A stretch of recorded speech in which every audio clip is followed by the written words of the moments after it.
ada di halaman 41 di bab ke berapa ini? Wow, tulisan babnya sepertinya kok kebalik ya. Tapi intinya tentang teknis penulisan skripsi. Jadi di teknik penulisan skripsi dimulai dari bahan yang akan digunakan yaitu kertasnya. Nah, saya buka langsung contoh skripsi ya. Contoh skripsi, kemudian saya akan padukan di sini seperti ini supaya kita bisa langsung lihat apa ketentuannya, bagaimana aplikasinya seperti itu. Nah, ini dikatakan bahwa kertas yang digunakan itu untuk yang di print loh ya. Ini yang untuk sudah yang final, artinya sudah melalui ujian, itu menggunakan kertas HVS 80 gram dengan menggunakan yang harus A4. Oke, jadi kita cek apakah ini A4. Nah, ini sudah benar A4. Oke. Lalu berikutnya, kita masuk ke poin B.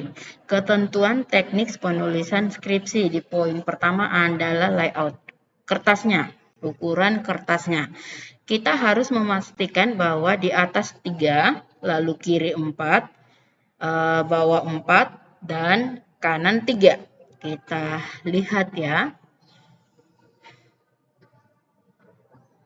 Kita pastikan bahwa atas 3 sama, atas 3, kemudian kirinya 3, kemudian bawahnya 4, dan kanannya 3. Cek kembali ukuran kertas, ingat menggunakan A4. Kalau sudah fix, oke. Kita oke. Sekarang kita melangkah masuk ke bagian berikutnya di bagian pengetikan. Katakan bahwa hanya diketik di satu halaman, jadi tidak boleh bolak-balik. Kemudian huruf yang digunakan itu adalah, ini saya masuk dulu ke isi. Huruf yang digunakan adalah Times New Roman 12. Kalau dia menggunakan Times New Roman, berarti ukurannya harus 12. Kita cek. Nah, Times New Roman ukurannya 12. Kecuali kalau mau menggunakan yang Arial. Arial juga bisa, tapi kalau Arial dia harus 11. Jadi perlu diingat kalau menggunakan jenis hurufnya itu Times New Roman, maka ukuran hurufnya 12. Tapi kalau menggunakan Arial itu 11 dan spasinya kecuali untuk abstrak, catatan kaki, dan kutipan blok. Jadi kutipan blok, abstrak, catatan kaki itu dibuat 1 spasi. Di sini dikatakan abstrak itu diketik 1 spasi. Coba kita cek di abstrak. Nanti harus melihat abstrak itu bukan 2 spasi, tapi abstrak itu harus diketik 1 spasi. Abstrak, ini abstraknya. Kemudian di abstrak itu diketik 1 spasi. Kita cek ya. Nah, 1 spasi. Kemudian yang apa saja yang harus ada di abstrak? Sekalian saya bisa menjelaskan ke Bapak Ibu. Abstrak itu harus ada judulnya. Kemudian harus ada kata kunci. Apa saja yang identik dengan judul Bapak Ibu. Lalu menjelaskan latar belakang variabel yang diangkat. Bisa juga mencantumkan tujuan dan rumusan penelitian hipotesisnya. Dan harus ada hasil dari hipotesis. Nah, ini isi dari abstrak. Jadi abstrak itu kayak ringkasan dari skripsi kita yang berlembar-lembar. Kemudian daftar pustaka diketik 1 spasi dan jarak antar kedua buku diketik 1 spasi. Ini di daftar pustaka. Coba kita lihat di daftar pustakanya harus buku ini 1 spasi gitu ya. Kita cek di sini. Ini 1 spasi. Tapi dia dengan buku yang selanjutnya itu ada jarak 1 spasi. Nanti pada saat membuat ini sudah harus menggunakan aplikasi Mendeley. Jadi kalau sudah menggunakan aplikasi Mendeley sih aman di bagian daftar pustaka. Baik, kita masuk di poin berikutnya. Dikatakan bahwa alinea itu diketik masuk ini ya, pas dapat alinea inilah yang saya dapat. Jadi alinea baru diketik menjorok ke dalam 1,5. Nah, ini dari ujung sini ke sini, dari sini ke sini itu 1,5. Nah, ini yang perlu juga saya mau jelaskan jarak antara poin ke tulisan. Jadi untuk setiap skripsi atau tesis Bapak Ibu yang poinnya poin huruf kapital, misalnya A besar, B besar, C besar, maka judul di poin itu juga harus tulisannya kapital dan di bold, seperti ini ya.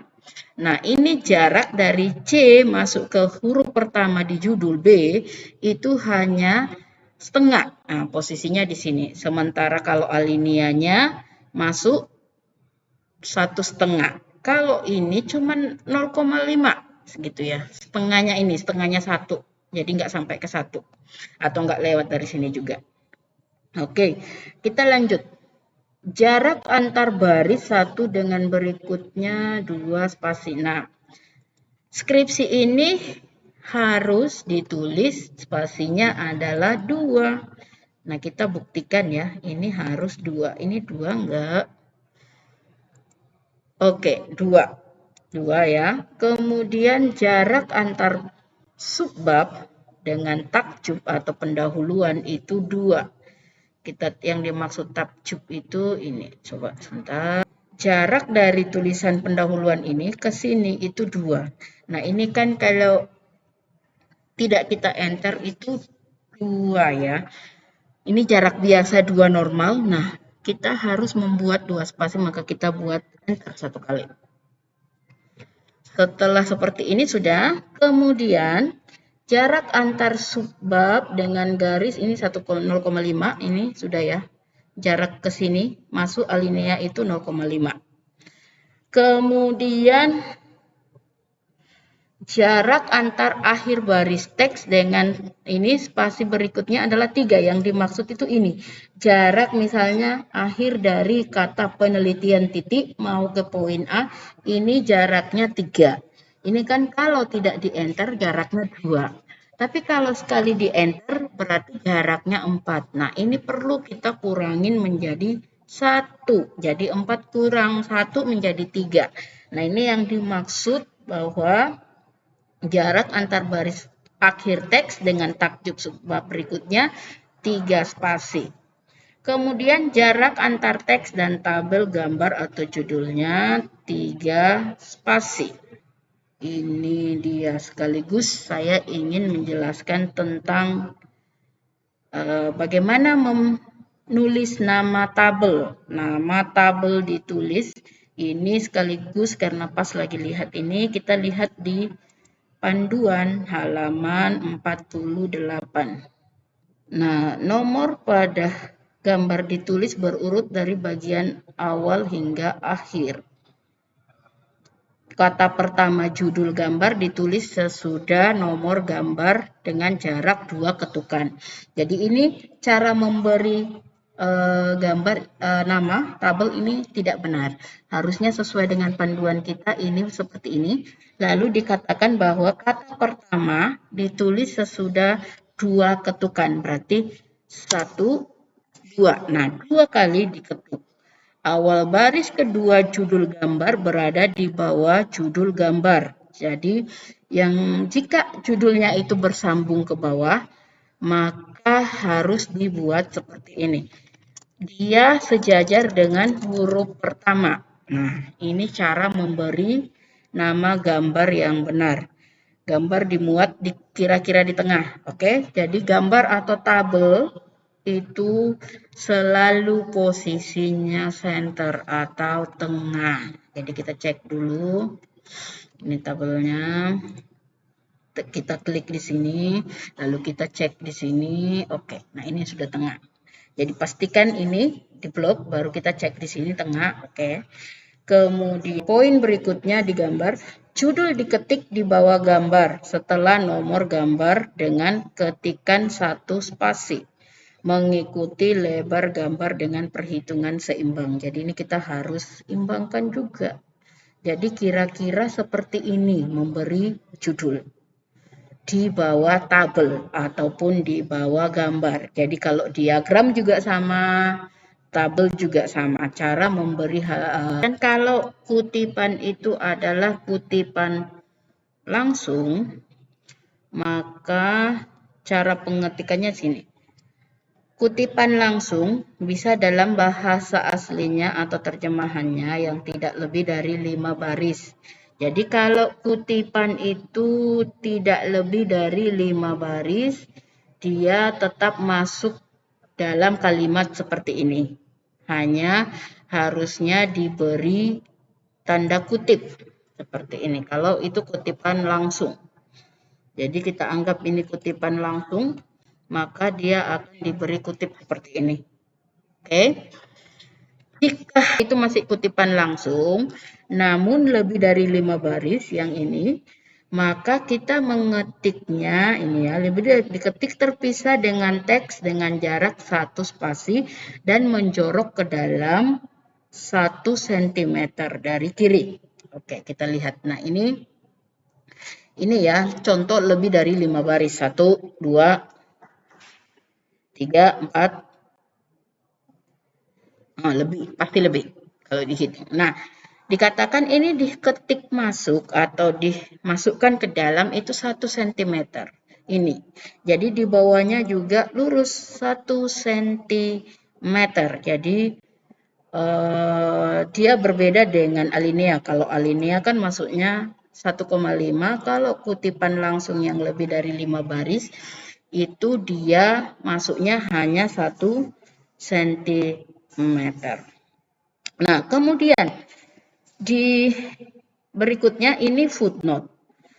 Ukuran footnote atau ukuran huruf footnote sama dengan isi teks. Nah, kita coba lihat ya, apakah ukuran tulisan footnote-nya ini sama dengan teks. Artinya karena dia pakai Times New Roman, artinya 12.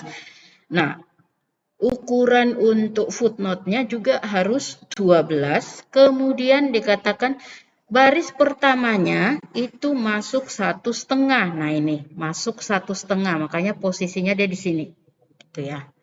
Bukan posisinya seperti ini. Tapi baris pertama itu masuk 1,5 seperti ini. Oke. Kemudian penting nama, kemudian koma, setelah koma judul dicetak miring. Setelah judul dicetak miring itu buka kurung, tidak ada spasi, langsung huruf pertama dari nama kota. Jadi buka kurung langsung Semarang, titik 2 baru spasi, ini penerbitnya, kemudian koma, setelah itu spasi, baru tahunnya 2016, tutup kurung, koma, spasi, angka halaman. Jadi angka halaman langsung, tidak perlu menggunakan hal. Berikutnya yang sangat penting dipahami adalah di penulisan footnote, jika dia punya gelar, tidak perlu ditulis. Jadi langsung saja namanya, kemudian koma, judul dicetak miring, buka kurung nama kota, baru spasi, kota penerbit, kemudian kurung, spasi, tahun penerbitan, tutup kurung, koma, spasi, angka halamannya. Nah, jika footnote itu sudah pernah digunakan di atas dan berbarengan kita mau menggunakan lagi di bawahnya, maka itu harus ibid. Nah, ini ya contohnya. Pas dapat yang ini. Jadi footnote 37 dengan footnote 38 ini kan orangnya sama dan judulnya sama. Ini harusnya tidak boleh menggunakan nama. Ini harusnya ibid. Ibid titik koma. Lalu spasi, angka halaman. Jadi kalau dia langsung digunakan di bawahnya itu boleh, tapi perlu diingat ibit untuk di pertama setiap halaman itu tidak boleh. Kalau misalnya dia sama dengan buku yang digunakan sebelumnya. Seperti contoh ini ya, sebelumnya dia menggunakan buku Beni. Ini ya, kutipan terakhirnya adalah Beni. Kemudian di halaman berikutnya dia menggunakan lagi nama Beni. Nah, ini tidak bisa ibit karena sudah ada di halaman yang berbeda. Kalau sudah ada di halaman yang berbeda, maka ini harus ditulis nama, kemudian koma, spasi, angka halaman, titik. Judul itu angka Romawi, misalnya bab 1, bab 2. Nah, itu menggunakan angkanya yang setelah kata bab itu adalah Romawi. Setelah itu di bawahnya poin kapital, poin A besar, B besar. Nah, kalau misalnya sudah A besar, anakan dari A besar atau B besar itu adalah 1. Kalau misalnya 1 ini punya lagi anakan, di bawahnya itu A. Nah, kalau misalnya poin A ini punya anakan lagi, maka itu 1 kurung. Kalau misalnya dijelaskan, lalu 1 kurung itu punya anakan lagi, maka itu A kurung. Nah, contoh ini. Ini 4, berarti dia di atasnya pasti sudah ada A, kajian teori. Salah satunya adalah jenis-jenis metode mengajar. Ini poin angka. Setelah poin angka, maka berikutnya adalah A kecil. Makanya di sini di bagian metode dia menggunakan A kecil. Nah, posisi angka dengan huruf kecil itu sama, sejajar. Sejajar ya, jadi tidak masuk ke dalam. Sejajar. Tapi kalau penjelasannya di bawah setelah dijelaskan A kecil ini ada anakan misalnya kayak begini yang 1 kurung, maka posisinya 1 kurung ini masuk 0,5 ini ya. Ini kan kalau dia sejajar harusnya seperti ini. Contoh dulu ya. Harusnya dia seperti ini kalau dia sejajar. Nah, tapi aturannya untuk yang sudah dikurung, mau A, mau 1A yang dikurung, 1 kurung, A kurung, B kurung. Pokoknya yang dikurung-kurung itu, ini kita masukkan 0,5. Di atasnya 0,5, di bawahnya juga 0,5. Jadi di bagian angka ini diletakkan di sini, ini di atasnya itu 0,5. Lalu yang di bawahnya diletakkan di 1. Nah, untuk penjelasannya, alinianya tetap masuk 1,5 dari kiri. Tapi baris berikutnya, sambungan di bawahnya, itu sejajar dengan 1 kurung ini. Jadi, tidak keluar menjorok seperti ini, tetapi dia masuk seperti ini. Nah, ini dia yang perlu diperhatikan dari beberapa format penulisan skripsi. Nah, sekarang saya ingin menjelaskan tentang penulisan di covernya. Kita kembali ke cover ya. Ini, pertama dikatakan bahwa judul skripsi ditulis di baris paling atas dengan huruf kapital semua. Ini huruf kapital semua. Kemudian ukurannya 14 dan di bold. 14, 1 spasi, kemudian di bold semua. Gitu ya. Nah, kalau ada anak judul, berarti anak judul ini ukurannya 13. Tapi biasanya di STT Kristus Alpha Omega jarang sekali ada judul yang ada anak judulnya ya. Biasanya rata-rata judul aja. Tapi kalau misalnya ada, maka anak judul ini ukurannya itu 13. Kemudian diberi jarak dari judul sekitar 1,5. Nah, dari sini dari spasi turun ke bawah sini sekitar 1,5. Oke. Berikutnya tulisan skripsi. Tulisan kata skripsi ini juga huruf kapital semua. Di bold dan ukurannya adalah 13. Kalau tadi judul itu ukurannya 14. Kalau skripsi itu 13. Kemudian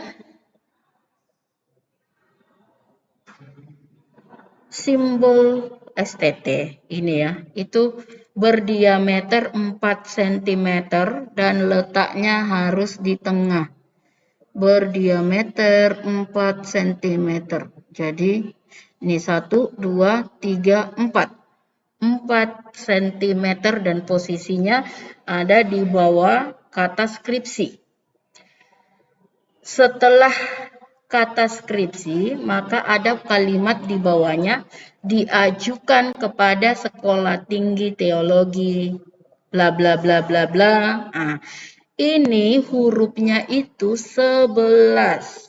Hurufnya 11 dan spasinya adalah 1,5, bukan 2 tapi 1,5 dan juga bukan 1. Kemudian setelah tulisan diajukan sudah beres dengan ukuran 1,5 spasinya dan ukuran hurufnya 11, maka di bawahnya ada oleh dan ada nama serta NIM.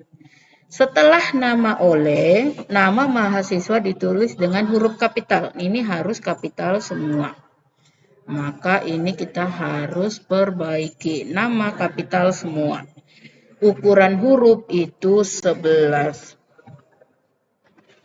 Kemudian di bold dan diberi garis bawah.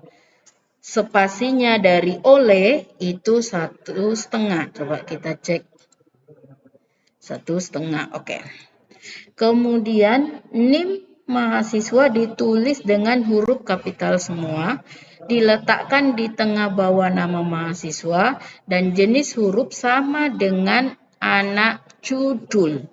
Sama dengan anak judul. Anak judul tadi ukurannya adalah 13. Nah, ini dia. Ukurannya harus 13 sama dengan anak judul. Ya kan? Baris NIM diatur agak rapat dengan baris nama. Jadi antara NIM dengan nama mahasiswa tidak perlu ada spasi. Makanya dia dibuat rapat.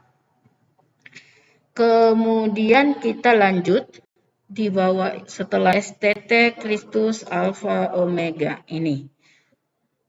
Tulisan nama sekolah. Kemudian ada kota, ini kota Semarang. Kemudian ada tahun penyusunan. Dibuat 13 dan spasinya adalah 1,5. Ini coba kita lihat 13 dengan ukuran 1,5. Nah, ini dia format untuk penulisan skripsi berdasarkan buku panduan dari 41 sampai 48 bisa dilihat. Terima kasih.